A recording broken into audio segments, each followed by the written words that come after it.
Moving to San Diego is a big deal, and we have conversations with people all the time who are really excited about getting to move here. And sometimes people will tell us that they really just don't know where to start. To sell their house, to buy a house in another state, and then move across the country to get here. Even though it is really a lot to take in, well, you can make this move. And in this video, we're gonna show you how it can be done in about 90 days. Yes, you could actually be here in about 3 months. You know, we should have put a video out like this a few years back.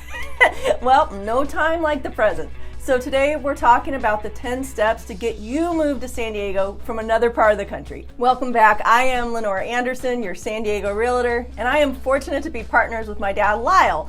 We've been in this area for the last 43 years, and if you are curious what it's really like here in San Diego, what's going on with real estate here, well, this is the right channel for you. Go ahead and tap that subscription button, hit the notification bell. That way, every time that we come out with a new video, you're gonna be notified.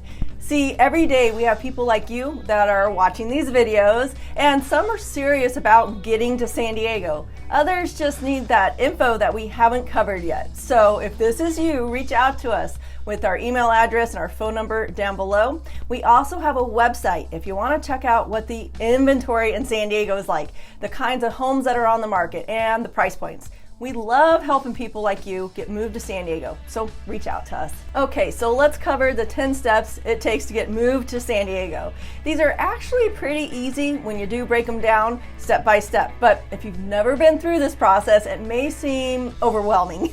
And we're not gonna sugarcoat it. Making a move isn't always easy. There are a ton of moving parts to keep track of. So we want to break it down for you as easy as possible and give you our how-to guide so the process is much easier for you. And if I dare say, fun, you are moving to sunny San Diego, so you might as well start enjoying it as soon as possible, right? So the first one is to watch videos like these, do your research and start your list of your pros and cons. Moving versus staying. I know, this is a big decision. It's a big move, and you need to be committed. Your head, your heart, and your gut need to be in total agreement. And because you wrote down all the pros and cons, you have this visual breakdown right in front of you. And if you have a family, make sure that they are on board with this move. We actually had this dad bring his family all the way out to San Diego from Austin, Texas. He was trying to convince them to move to the Carmel Valley area. And his kids, they were not having it. Well, needless to say, they didn't make the move, even though he had already had his job transfer in place. So once everyone involved in the move is actually comfortable and confident with this big decision, you are ready to go to step 2. You've done your research for the area and you've committed to making a move. So now you're gonna wanna reach out and connect with somebody who's gonna be able to help you with the following items. The first one is getting on the MLS where you can set up a home search. The second one is getting connected with a local mortgage lender. And the third thing is that they can actually show you homes when you come here to visit. Can my dad Lyle and I help you with all of that? Yes, of course, but you don't have to hire us. We are firm believers that a realtor-client relationship needs to be the right fit. And we are not going to connect with everyone, and that's perfectly fine. But you are going to want to find someone who knows the area really well, that's seasoned in this business, knows the market conditions, and is a skilled negotiator. Someone who's actually looking out for your best interests and not their own. Like I said, there are a lot of moving parts to this, and you're going to have a ton of questions. And you want to be able to get a hold of your realtor and trust the information that they're providing you. The last thing that you want to be is in the middle of a move and realize, man, maybe we are making a mistake. We really didn't do our homework, and how do we know if we can trust this person that's helping us? It's really not a good spot to be in, right? So make sure you find the right realtor, someone who understands your needs and your wants and can take care of you throughout the entire process. And once that realtor gets you set up with the MLS searches, you're gonna have all of that housing data in one resource. No more third-party sites with inaccurate information. And when you do see properties that you like, you're gonna wanna favorite those properties. That way your realtor can learn exactly what you're looking for. And if you are a ways out from moving here, Don't count on those homes being on the market when you actually get here, but at least you're gonna know the inventory, the market conditions, and price points, making this process way easier for you. Now, step 3 is to get pre-qualified. Yes, I know some of you are like, Lynnor, pre-qualified? I'm a ways out from making a move.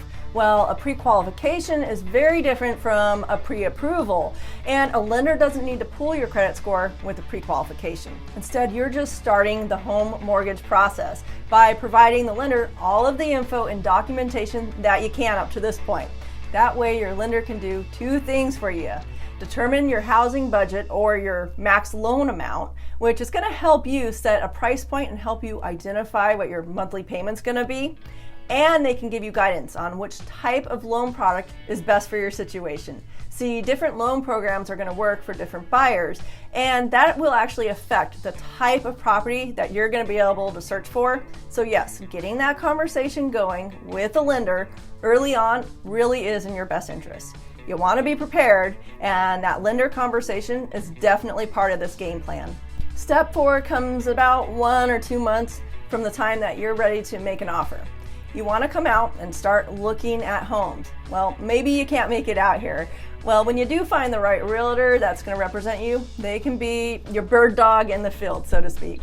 When you do find homes that you're serious about, they can go out and shoot videos for you or FaceTime as they give you a walkthrough tour. That way you get a really good idea about the properties that you are considering writing offers on. Some of our clients do go as far as buying sight unseen, but most actually will make the trip out here and view the property once they get their offer accepted. Now on to step number 5. If you are selling a house, it's a good time to get started. Do your pre-sale prep. If you need help finding a great listing agent, we can help you with that. We do it all the time.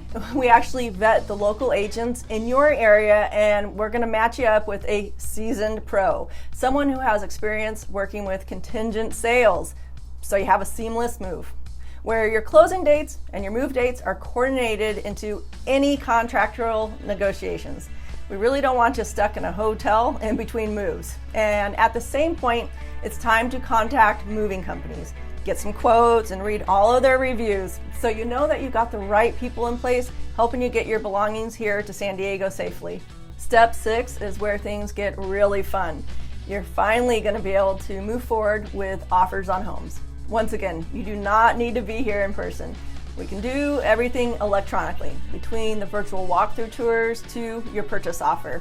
Everything can be done online.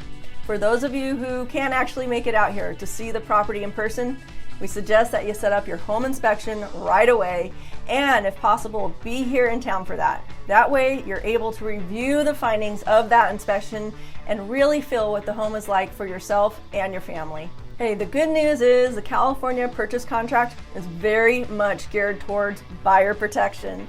If you discover anything that you don't like about the property, you can back out of the contract, and your earnest money deposit is not at risk until the contractual contingency timeframes are met and removed in writing, giving you usually anywhere from 1 to 2 weeks to investigate the property. Now, if you can make the trip out here, you're gonna wanna set up your showings with your realtor in person. It's the more traditional approach. Your agent will make the most of your time by showing you a handful of properties all at the same time, so you can compare them and you can narrow down your options until you find the one. On to step 7. Now, once your offer is accepted, you're going to be able to review all of the seller disclosures, investigate the property condition, review the title report, and obtain your homeowner's insurance. You're going to hire a professional property inspector to investigate that property's condition and have any other inspections that you want done, like a termite inspection or a sewer camera scope.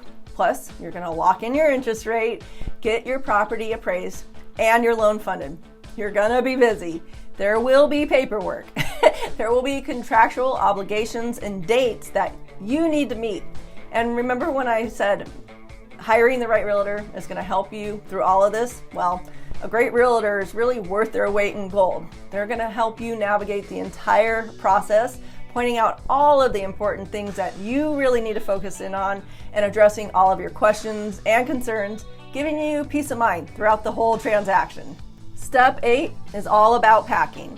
Within about 10 to 14 days of your transaction, you're gonna know if you're moving forward or not. But waiting to start to pack until then can be a little too stressful in our experience. And if you are selling a property to move here, you're gonna wanna declutter that home to help you sell it. It is the number one tip that we give our sellers. So maybe that's the best place to start your packing of your things. If you're moving in summertime, pack up your winter clothes. All the fancy dishes that you only use during the holidays, pack those too. We always say declutter to sell by getting rid of one half of your stuff. You're moving anyway, so get rid of the stuff that you don't want and pack the rest. You can store it in the garage or an extra room. It's gonna lighten your load and save you money. Step 9 covers moving your lifestyle, so to speak. You'll want to set up your transfer of the utilities to your buyers once you close on your current home, and the same goes for the home that you're purchasing here in San Diego. Start investigating what it takes to get your new driver's license and register your vehicles here too.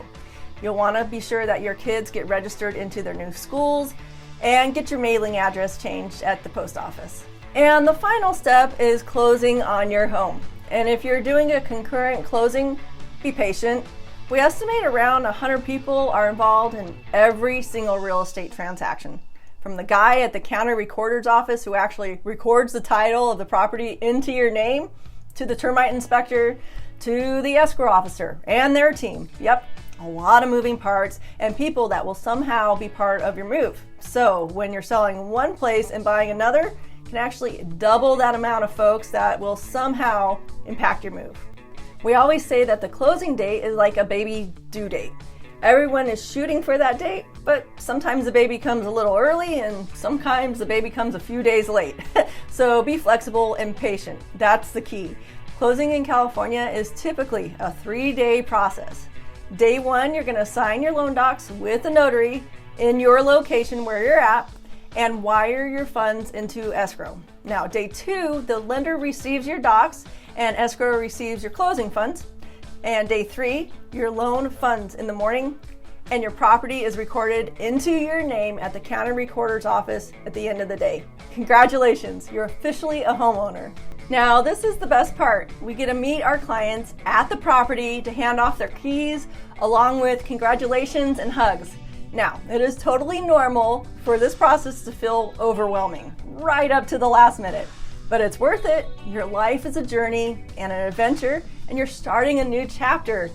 And if it's all done right, it's really exciting. You get to meet your new neighbors, you decide what projects you want to tackle first, you get settled into your new home.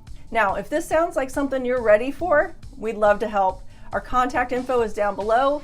And if you want our buyer's guide, just click that link down below as well and reach out to us if you would like to have one of those one-on-one conversations about what this actually looks like for your situation. So since San Diego is such a big area, you're definitely going to want to check out this playlist right here where we have full tours of most of the county. That way you can find an area and a neighborhood that really speaks to you and your family's wants and needs. Bye now.